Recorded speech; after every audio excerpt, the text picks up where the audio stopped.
Maraba zuwa Hausa Medium. Shin kun san cewa jaruma Amal Umar ta fi Maryam Yahaya da kuɗi da daraja nesa ba kusa ba a shekarar 2022? Kasance da mu cikin wannan bidiyo daga farkon ta har ƙarshen ta ku ji cikakken bayani. Amma kamin nan ku danna subscribe sannan kuma ku danna kararruwa domin samun shirye-shiryen mu da zaran mun daura. Amal Umar jarumar Kannywood ce kuma mai shirya fina-finai, tana ɗaya daga cikin jaruman da suka yi tasiri a masana'antar fina-finan Hausa. Ko shakka babu Amal Umar ta yi kaurin suna a harkokin nishaɗantarwa a yankin arewacin ƙasar har ma da kudanci. Ta yi suna da nasara a kusan kowane lungu a kasar Hausa. A yau zamu tantance darajar Amal Umar ta hanyar tantance duk abin da take samuwa a masana'antar fina-finan Hausa da kuma fina-finan Nollywood. Kuma lura da cewa hasashe ne da kuma tantance da duk abin da take samuwa wanda yake bayyane a shafukan sada zumunta. Kamin mu kai ga darajar da kiman Amal Umar, bari mu duba tarihin rayuwarta a takaice. An haifi Amal Umar kuma ta girma ne a cikin garin Katsina. An haifi fitacciyar jaruman ne a ranar 21 ga watan Oktoba shekarar 1998.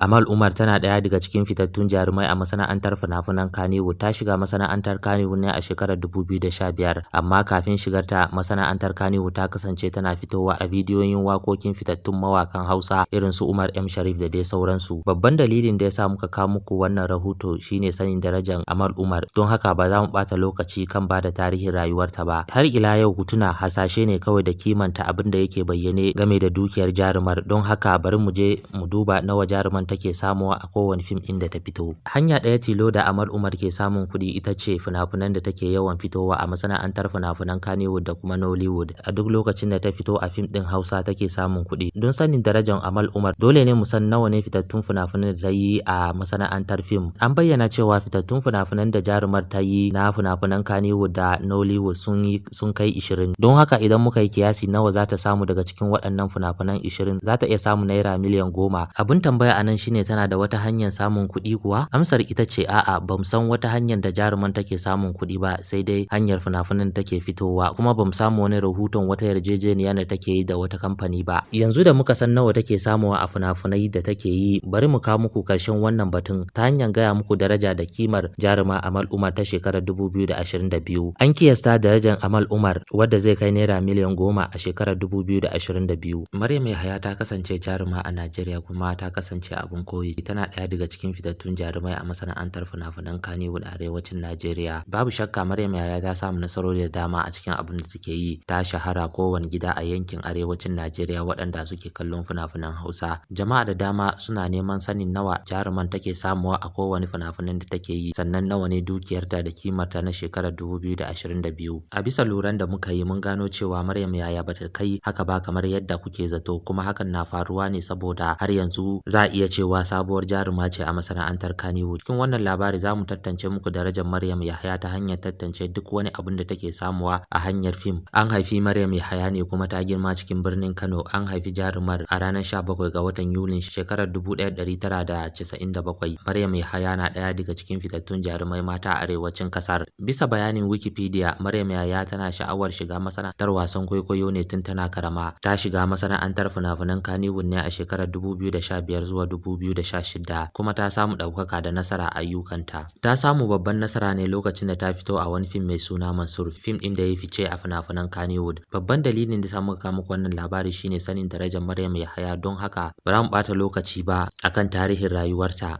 Hanya mafi kyau don tantance darajar Maryam Yahaya ita ce yawan fitattun fina-finan da ta yi a masana'antar Kannywood. Kamar yadda Wikipedia ta nuna, Maryam Yahaya ta yi fitattun fina-finai 14 tun daga farkon fim ɗinta a masana'antar Kannywood zuwa yanzu, kuma an rawaito cewa ana biyan fitattun jaruman Kannywood ne daga naira 200,000 zuwa 500,000. Ya danganta da yanayin fim ɗin da kuma rawar da suka taka. Don haka idan za mu yi kiyasi nawa ta samu daga cikin waɗannan fim 14, za a yi kiyasi za ta iya samu naira miliyan 7. Abinda za a tambaya a nan shine, shin Maryam Yahaya tana da wata hanyar samun kuɗi? Amsar ita ce a'a. Fina-finan da take yi a masana'antar Kannywood kawai shine muka sani take samun kuɗi ta wurin. Yanzu da muka lissafa nawa take samu a cikin fina-finanta, za mu kawo muku karshen wannan rahoto ta hanyar bayyana darajanta. A shekarar 2022 an bayyana kimar da darajar Maryam Yahaya da yawan dukiyarta wadda za su kai naira miliyan 7. A shekarar 2022 an yi kiyasi darajar Maryam Yahaya da dukiyarta wadda za su kai naira miliyan 7. To masu kallo, da fatan kun fayyacewa tafi kuɗi tsakanin jaruma Maryam Yahaya da jaruma Amal Umar. Mun gode.